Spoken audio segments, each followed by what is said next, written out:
नमस्ते class, hi this is Himanshu और एक नई कक्षा में आप लोगों का फिर से स्वागत है। मैं आपको पहले बता दूँ पढ़ क्या रहे। देखो, प्रारंभिक व्यष्टि अर्थशास्त्र है, TR जैन वी के ओरी की सर है, लेटेस्ट एडिशन है ये, और ये एक नई कक्षा चैनल है। ठीक है, इसका पार्ट 1 ये शूट हो चुका है जिसके अंदर हमने बेसिक इंट्रोडक्शन बताया था। अब हमें आगे जो डिस्कस करना है वो डिस्कस करना है इस तथ्य से कि ऐसा क्या है। चलो बात करते हैं। एक साधारण आदमी के लिए दुर्लभता का अर्थ किसी वस्तु की अत्यधिक कमी होना है, परंतु अर्थशास्त्र में दुर्लभता का अर्थ एक ऐसी स्थिति से है जब किसी वस्तु की उपलब्धता के लिए कुछ त्यागने की आवश्यकता होती है। क्या मतलब है? ये तो बड़ी तगड़ी सी लैंग्वेज कह रहा है। देखो भाई, अगर आप व्यक्ति गरीब है, साधारण आदमी गरीब ही होता है, तो उसके पास तो कोई चीज़ है ही नहीं। नॉर्मल लाइफ तो ये सिखाती है कि भाई है ही नहीं, वैसे ही नहीं, सीधी सी बात है। लेकिन अर्थव्यवस्था या फिर हमारा अर्थशास्त्र में क्या सिखाता है, वो में सिखाता है कि भाई ये एक ऐसी स्थिति को बताता है कि आपके पास जो वस्तु मिलेगी, मतलब वो क्या कहते हैं, किसी वस्तु की उपलब्धता के लिए अगर आपको कोई चीज़ चाहिए, ठीक है, तो आपको कोई चीज़ दूसरी त्यागनी पड़ेगी। क्या करनी पड़ेगी? त्यागनी पड़ेगी। ठीक है, क्यों? क्योंकि आपके जो रिसोर्सेज हैं, रिसोर्सेज आप देखो, एक साधारण आदमी के पास तो रिसोर्सेज ही नहीं है, एक वक्त का खाना नहीं प्रॉपर तरीके से, यहाँ रिसोर्सेज बहुत ज़्यादा कम है। तो ये कहता है कि बेटा एक चीज़ खरीद सकते हैं तो दूसरी चीज़ छोड़ देते हैं फिलहाल के लिए, बाद में कभी देखेंगे।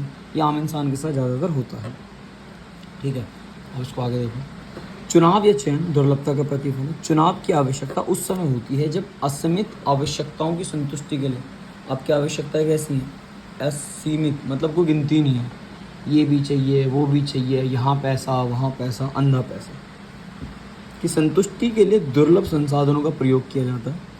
यदि प्रत्येक वस्तु की कीमत 1 रुपये है, तब आप 1 रुपये से 10 वस्तुएं नहीं खरीद सकते, क्योंकि मेरे भाई तेरी जेब में रुपया ही एक। आपको चुनाव करना पड़ेगा कि आप किस वस्तु को प्राथमिकता देते हैं। आप जिस एक वस्तु का चुनाव करते हैं उस पक्ष को अपने 9 वस्तुओं का त्याग करना पड़ेगा। आपको चुनाव इसलिए करना पड़ा क्योंकि संसाधन आपके पास क्या है? दुर्लभ है। जेब में है 1 रुपये, डिमांडें हैं 100 रुपये की, पूरी नहीं होंगी मेरे भाई, नो ओवर एक्टिंग। 1 रुपया है, जो सबसे ज़्यादा आवश्यक है, जो सबसे ज़्यादा ज़रूरी है, उसको पिक करो, बस बात सीधी सी है, बाकियों को छोड़ दो। ठीक है, क्योंकि संसाधन सीमित हैं। ये सिखाता हमें क्या? स्कैरसिटी, सही मायने में। वही चीज़ें चुनाव के साथ आता है। चॉइस, चुनाव एक ही बात है, बट वो चुनाव नहीं जो भी आ रहे हैं। सीमित संसाधनों से चुनने की प्रक्रिया से है, यह इसलिए उत्पन्न होती है क्योंकि संसाधन दुर्लभ है। संसाधनों के वैकल्पिक प्रयोग के बंटवारा किया जा सकता। आपके पास संसाधन दुर्लभ तो है ही, साथ में संसाधनों का जो उपयोग है वो एक से ज़्यादा जगह पे होता है। अब कोई बोले पेट्रोल है, तो पेट्रोल को मोटरसाइकिल में थोड़ी डलता है, उसके तो बहुत सारे पर्पस हैं। मोटरसाइकिल में डलता है, आधे नशा कर रहे हैं, किसी की गाड़ी चल रही है, किसी का मशीन चल रहा है, 100 इस्तेमाल है भाई उसके।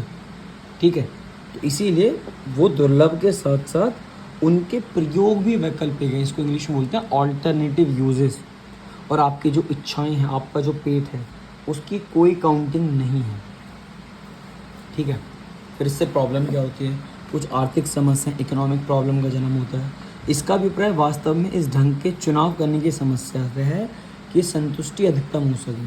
तो सीखो इकोनॉमिक्स का सिखाइए। जेब में अगर 1 रुपया है तो 1 रुपये में अपने लिए बेस्ट चुनो और उसमें बेस्ट सेटिस्फाई हो जाओ। मुझे ये भी चाहिए, वो भी चाहिए, मन परेशान रहेगा भाई, नहीं हो सकता कुछ। जब संसाधन सीमित है तो सीमित संसाधनों में आपको कुछ त्यागना पड़ेगा ताकि कुछ पा सको। कुछ पाने के लिए कुछ खोना पड़ता है। हमें चुनाव करने की आवश्यकता क्यों होती है? सबसे पहले संसाधन दुर्लभ हैं और उनके वैकल्पिक प्रयोग हैं। आपके पास संसाधन सीमित है, ज़्यादा है ही नहीं। अगर होते भी ज़्यादा तो भी कुछ नहीं होता, तब ज़रूरतें और तरीके से बढ़ जाती हैं। जब आदमी 10,000 रुपये महीना कमा रहा होता है तब उसको साइकिल पसंद होती है। जब आदमी 1 लाख रुपये महीना कमा रहा होता है तब उसको एक अच्छी स्पोर्ट्स बाइक पसंद होती है। उसमें भी अलग अलग वैरायटी की, ये ले ले या वो वाली ले लो। अगर आदमी 10 लाख कमा रहा है तो फिर उसकी कोई एक लग्जरी गाड़ी जो है किस्तों पे ही है सारी, ध्यान रखना, नगद वाला कोई सा नहीं। ठीक है, तो जैसे जैसे आमदनी के ज़रिए बढ़ते हैं वैसे वैसे व्यक्ति की भूख बढ़ती है। तो सीधी सी बात है कि चुनाव इसलिए है जीवन में हमारे पेरेंट्स हमें सब कुछ इसलिए नहीं दिला पाते क्योंकि एक तो संसाधन बहुत ज़्यादा दुर्लभ है, साथ में उन्हें जो उन्होंने कमाया है उसे आपको शौक मौज में तोड़वाएंगे नहीं।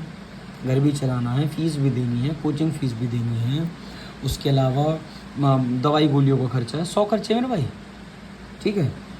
उसके बाद जो मानवीय आवश्यकता है उनका तो इलाज ही नहीं।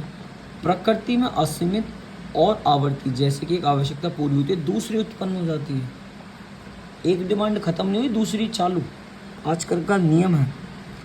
तत्कालीन तथा तीव्रता में अंतर, कुछ आवश्यकताओं को तत्काल पूरा करने की आवश्यकता होती है जबकि अन्य आवश्यकताओं को स्थगित किया जा सकता है। कुछ आवश्यकता ऐसी जस्ट अभी पूरी हो जाए, कुछ ऐसे कि चल बाद में कर लेंगे। प्रॉब्लम तो है, हर जगह ये चॉइस है। बाकी जो चीज़ें आती रहती है ना ये वाली बुकों के अंदर, ये मात्रा आप पढ़ सकते हो तो उससे काम हमारा बन जाता है, ठीक है। उसके बाद छोटा सा और, बुक हमें पूरी पढ़नी, कोई इशू नहीं है, चलो उसको भी पढ़ ही लेते हैं। यहाँ से पढ़ते हैं, मानवीय आवश्यकताओं एवं संसाधनों, मानवीय आवश्यकताओं को पूरा करने के लिए उपलब्ध की इन विविध विशेषताओं के कारण ही चयन की समस्याएं उत्पन्न होती हैं। क्या समझा उसने? आपकी, मेरे भाई समझो, आपकी जो ज़रूरतें हैं, आपकी जो इच्छाएं हैं, आपकी जो डिमांड्स है, उनकी कोई काउंटिंग नहीं है, ठीक है। पेरेंट्स आपका हर चीज़ में पेट नहीं भर सकते कि अगर मान के चलो कोई रोहित नाम का बर्थडे आ रहा तो ROHIT, तुम्हें 5 केक चाहिए, फिर आईफोन चाहिए चक्कों की जगह, ड्रामे हैं सब, ठीक है। ये तो शो वाला जीवन है, फालतू की हवाबाजी है। तो वो ये कहता है कि मानवीय आवश्यकताओं को पूरा करने के लिए आपके पास संसाधन है सीमित, उन्हीं सीमित संसाधनों में से किसी बेस्ट को अपने लिए, जो सबसे अति आवश्यक है पहले उसका चयन करो और अपने आवश्यकताओं को पूरा करो। इसलिए तो पढ़ रहे हैं सब। यहाँ जाओ, इकोनॉमिक्स में तो इसे सिखा रही है। क्या है इकोनॉमिक्स का शास्त्र? असीमित मानवीय आवश्यकताओं के संबंध की दुर्लभता, चुनाव की समस्या अथवा संसाधनों के वैकल्पिक उपयोग में बंटवारा, दुर्लभता तथा चुनाव के कारण उत्पन्न होने वाली आर्थिक समस्याएं, सब ये क्या कह रहा है जी? दुर्लभ है, संसाधन दुर्लभ है, ठीक है। वैकल्पिक उपयोग, संसाधनों के एक से ज़्यादा वैकल्पिक, बहुत सारे अलग अलग तरीके से आप इस्तेमाल करते हो और उसकी वजह से आर्थिक समस्या का भी उत्पन्न होता है। अर्थशास्त्र मानव व्यवहार का विज्ञान है जिससे चुनाव की समस्या अथवा दुर्लभ संसाधनों को वैकल्पिक उपयोगों में बांटने की समस्या का सामना करना पड़ता है, जिससे निम्न उद्देश्य की प्राप्ति की जा सकती है। सबसे पहले कम से कम संसाधनों में अपने आप को संतुष्ट करना है। उपभोक्ता संतुष्टि चाहता है, उत्पादक लाभ चाहता है और समाज अपना कल्याण चाहता है। देख लो, तो अगर मैं सारांश लूँ, उसका एक कंक्लूजन लूँ, तो ये कह रहा है कि भाई देखो, आपको पढ़ना चाहिए कि आपके जो संसाधन हैं वो बहुत ज़्यादा सीमित हैं, ज़रूरतें आपकी असीमित हैं, संसाधनों के वैकल्पिक उपयोग हैं, संसाधनों का बेहतर इस्तेमाल करना सीखो, कम से कम संसाधनों में अपनी आवश्यकताओं को पूरा करना सीखो, अधिकतम संतुष्टि कैसे प्राप्त हो, अगर आप उपभोक्ता हो तो वो सीखो, अगर आप उत्पादक हो तो अधिकतम लाभ कैसे कमाया जा सके, समाज को ध्यान में रखते हुए लाभ कैसे कमाया जा सके, यही शायद इकोनॉमिक्स है। तो इस वीडियो में फ़िलहाल इतना, क्योंकि इसके बाद हमें डिस्कस करना है इसका पार्ट नंबर 3, जिसके अंदर हम लोग ये पढ़ेंगे कि जो हमारा अर्थशास्त्र है उसके कितने चरण हैं। 2 चरण हैं, एक व्यष्टि और एक समष्टि। और अभी हम 11वीं में क्या पढ़ेंगे? व्यष्टि। समष्टि 12वीं का है, 12वीं में भी डिस्कस होगा। चलो, वीडियो देखने के लिए धन्यवाद।